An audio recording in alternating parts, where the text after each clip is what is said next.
The Call of the Wild. Chapter 1. Into the Primitive. Old longing's nomadic leap. Chafing at custom's chain. Again from its Brummel sleep. Wakens the ferine strain. Buck did not read the newspapers. Or he would have known that trouble was brewing. Not alone for himself, but for every Tidewater dog.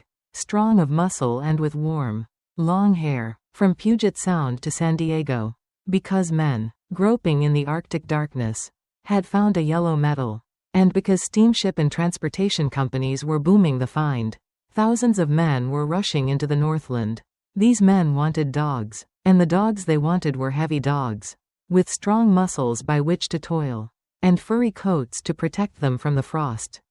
Buck lived at a big house in the sun-kissed Santa Clara Valley. Judge Miller's place, it was called. It stood back from the road, half hidden among the trees, through which glimpses could be caught of the wide cool veranda that ran around its four sides. The house was approached by graveled driveways which wound about through wide-spreading lawns and under the interlacing boughs of tall poplars. At the rear things were on even a more spacious scale than at the front. There were great stables, where a dozen grooms and boys held forth. Rows of vine-clad servants' cottages. An endless and orderly array of outhouses. Long grape arbors, green pastures, orchards, and berry patches. Then there was the pumping plant for the artesian well. And the big cement tank where Judge Miller's boys took their morning plunge and kept cool in the hot afternoon. And over this great demesne Buck ruled. Here he was born, and here he had lived the 4 years of his life. It was true, there were other dogs. There could not but be other dogs on so vast a place. But they did not count. They came and went, resided in the populous kennels, or lived obscurely in the recesses of the house after the fashion of Toots. The Japanese pug, or Isabel, the Mexican hairless, strange creatures that rarely put nose out of doors or set foot to ground. On the other hand, there were the fox terriers, a score of them at least, who yelped fearful promises at Toots and Isabel, looking out of the windows at them and protected by a legion of housemaids armed with brooms and mops. But Buck was neither house dog nor kennel dog. The whole realm was his. He plunged into the swimming tank or went hunting with the judge's sons. He escorted Molly and Alice, the judge's daughters, on long twilight or early morning rambles. On wintry nights he lay at the judge's feet before the roaring library fire. He carried the judge's grandsons on his back, or rolled them in the grass, and guarded their footsteps through wild adventures down to the fountain in the stable yard. And even beyond, where the paddocks were, and the berry patches. Among the terriers he stalked imperiously, and Toots and Isabel he utterly ignored. For he was king over all creeping, crawling, flying things of Judge Miller's place, humans included. His father, Elmo, a huge Saint Bernard, had been the judge's inseparable companion, and Buck bid fair to follow in the way of his father. He was not so large, he weighed only 140 pounds, for his mother, Shep, had been a Scotch shepherd dog. Nevertheless, 140 pounds, to which was added the dignity that comes of good living and universal respect, enabled him to carry himself in right royal fashion. During the 4 years since his puppyhood he had lived the life of a sated aristocrat. He had a fine pride in himself. Was even a trifle egotistical, as country gentlemen sometimes become because of their insular situation. But he had saved himself by not becoming a mere pampered house dog. Hunting and kindred outdoor delights had kept down the fat and hardened his muscles, and to him, as to the cold tubbing races, the love of water had been a tonic and a health preserver. And this was the manner of dog Buck was in the fall of 1897. When the Klondike strike dragged men from all the world into the frozen north. But Buck did not read the newspapers. And he did not know that Manuel, one of the gardener's helpers, was an undesirable acquaintance. Manuel had one besetting sin. He loved to play Chinese lottery. Also, in his gambling, he had one besetting weakness, faith in a system, and this made his damnation certain. For to play a system requires money, while the wages of a gardener's helper do not lap over the needs of a wife and numerous progeny. The judge was at a meeting of the Raisin Growers Association, and the boys were busy organizing an athletic club. On the memorable night of Manuel's treachery, No one saw him and Buck go off through the orchard on what Buck imagined was merely a stroll.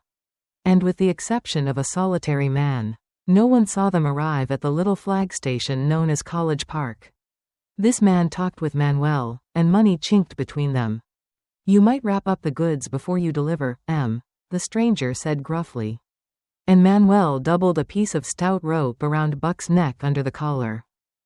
"Twist it, and you'll choke, plenty," said Manuel, and the stranger grunted a ready affirmative.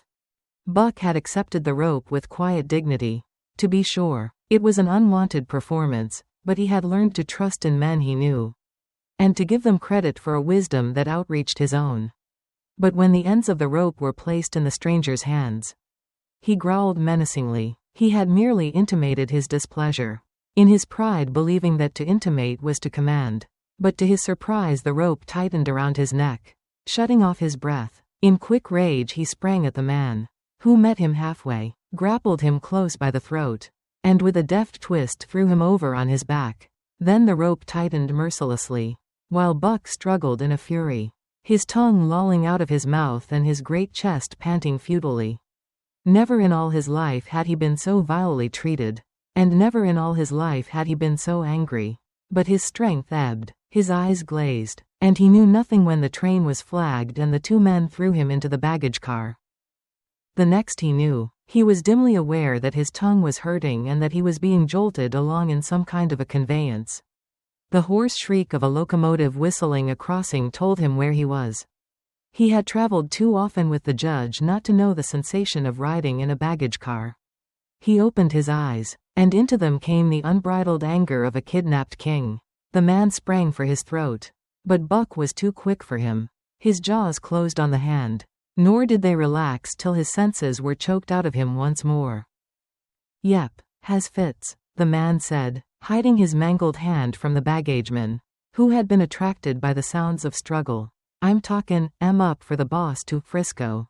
A crack dog doctor there thinks that he can cure Concerning that night's ride, the man spoke most eloquently for himself. In a little shed back of a saloon on the San Francisco waterfront. "All I get is 50 for it," he grumbled, "and I wouldn't do it over for 1,000. Cold cash." His hand was wrapped in a bloody handkerchief, and the right trouser leg was ripped from knee to ankle. "How much did the other mug get?" the saloon keeper demanded. 100, was the reply. "Wouldn't take a sou less. So help me." "That makes 150. The saloon keeper calculated, "and he's worth it. Or I'm a squarehead." The kidnapper undid the bloody wrappings and looked at his lacerated hand. "If I don't get the hydrophobia, it'll be because you was born to hang," laughed the saloon keeper. "Here, lend me a hand before you pull your freight," he added. Dazed, suffering intolerable pain from throat and tongue, with the life half throttled out of him, Buck attempted to face his tormentors. But he was thrown down and choked repeatedly, till they succeeded in filing the heavy brass collar from off his neck. Then the rope was removed, and he was flung into a cage-like crate. There he lay for the remainder of the weary night, nursing his wrath and wounded pride. He could not understand what it all meant. What did they want with him? These strange men? Why were they keeping him pent up in this narrow crate? He did not know why, but he felt oppressed by the vague sense of impending calamity. Several times during the night he sprang to his feet when the shed door rattled open, expecting to see the judge, or the boys at least. But each time it was the bulging face of the saloon keeper that peered in at him by the sickly light of a tallow candle. And each time the joyful bark that trembled in Buck's throat was twisted into a savage growl. But the saloon keeper let him alone, and in the morning 4 men entered and picked up the crate.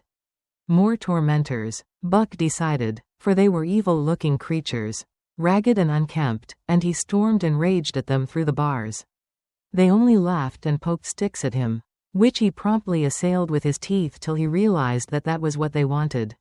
Whereupon he lay down sullenly and allowed the crate to be lifted into a wagon. Then he, and the crate in which he was imprisoned, began a passage through many hands. Clerks in the express office took charge of him. He was carted about in another wagon. A truck carried him, with an assortment of boxes and parcels. Upon a ferry steamer, he was trucked off the steamer into a great railway depot. and finally he was deposited in an express car. For 2 days and nights this express car was dragged along at the tail of shrieking locomotives, and for 2 days and nights Buck neither ate nor drank. In his anger he had met the first advances of the express messengers with growls. And they had retaliated by teasing him. When he flung himself against the bars, quivering and frothing, they laughed at him and taunted him. They growled and barked like detestable dogs, mewed, and flapped their arms and crowed. It was all very silly. He knew, but therefore the more outrage to his dignity. And his anger waxed and waxed. He did not mind the hunger so much. But the lack of water caused him severe suffering and fanned his wrath to fever pitch. For that matter, high-strung and finely sensitive, the ill treatment had flung him into a fever, which was fed by the inflammation of his parched and swollen throat and tongue. He was glad for one thing: the rope was off his neck.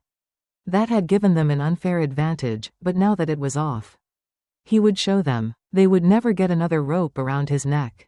Upon that he was resolved. For 2 days and nights he neither ate nor drank. And during those 2 days and nights of torment, he accumulated a fund of wrath that boded ill for whoever first fell foul of him. His eyes turned bloodshot, and he was metamorphosed into a raging fiend. So changed was he that the judge himself would not have recognized him, and the express messengers breathed with relief when they bundled him off the train at Seattle. 4 men gingerly carried the crate from the wagon into a small, high-walled backyard. A stout man, with a red sweater that sagged generously at the neck, came out and signed the book for the driver. That was the man, Buck divined, the next tormentor, and he hurled himself savagely against the bars. The man smiled grimly, and brought a hatchet and a club. "You ain't going to take him out now?" the driver asked. "Sure," the man replied, driving the hatchet into the crate for a pry. There was an instantaneous scattering of the 4 men who had carried it in. And from safe perches on top the wall they prepared to watch the performance. Buck rushed at the splintering wood, sinking his teeth into it, surging and wrestling with it. Wherever the hatchet fell on the outside, he was there on the inside, snarling and growling, as furiously anxious to get out as the man in the red sweater was calmly intent on getting him out. "Now, you red-eyed devil," he said, when he had made an opening sufficient for the passage of Buck's body. At the same time he dropped the hatchet and shifted the club to his right hand. And Buck was truly a red-eyed devil, as he drew himself together for the spring, hair bristling, mouth foaming, a mad glitter in his bloodshot eyes. Straight at the man he launched his 140 pounds of fury, surcharged with the pent passion of 2 days and nights. In mid-air, just as his jaws were about to close on the man, he received a shock that checked his body and brought his teeth together with an agonizing clip. He whirled over, fetching the ground on his back and side. He had never been struck by a club in his life, and did not understand. With a snarl that was part bark and more scream he was again on his feet and launched into the air. And again the shock came and he was brought crushingly to the ground. This time he was aware that it was the club. But his madness knew no caution. A dozen times he charged, and as often the club broke the charge and smashed him down. After a particularly fierce blow, he crawled to his feet. Too dazed to rush, he staggered limply about, the blood flowing from nose and mouth and ears. His beautiful coat sprayed and flecked with bloody slaver.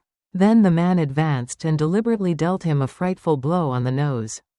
All the pain he had endured was as nothing compared with the exquisite agony of this. With a roar that was almost lion-like in its ferocity, he again hurled himself at the man. But the man, shifting the club from right to left, coolly caught him by the under jaw, at the same time wrenching downward and backward. Buck described a complete circle in the air, and half of another, then crashed to the ground on his head and chest. For the last time he rushed. The man struck the